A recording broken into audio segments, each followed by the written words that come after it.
प्रिय मित्रों, नमस्कार। आप सभी का हार्दिक स्वागत है। समय की महिमा बहुत ध्यान से सुनिएगा।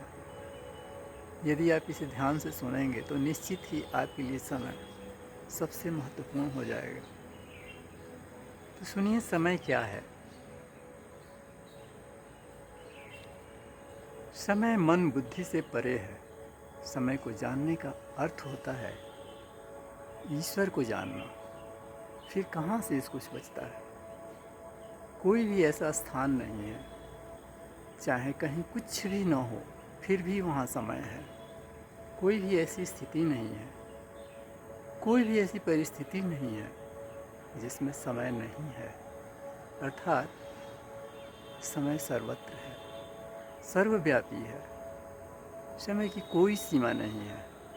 समय असीम है, शाश्वत है। सभी घटनाएं समय में ही घटित हो रही है। इस प्रकार सभी घटनाओं में भी समय है। कुछ भी समय से रिक्त नहीं है। अर्थात समय से भरा हुआ सभी कुछ है। संस्कृत में समय को काल कहा गया है। काल को शिव।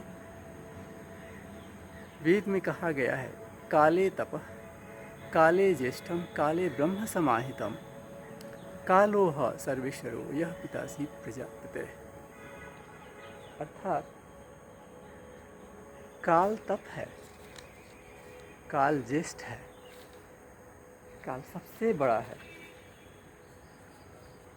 काल में ब्रह्म समाहित है, काल परमात्मा है, काल सर्वेश्वर है, सर्वनियंता है। समय को समझा नहीं जा सकता। समय अखंड है।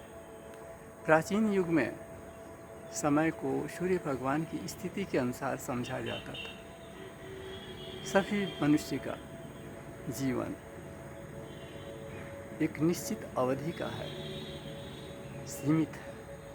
इसलिए कोई भी व्यक्ति असीम समय को नहीं समझ सकता है। समझने के लिए पलक झपकने की अवधि को पल कहा गया।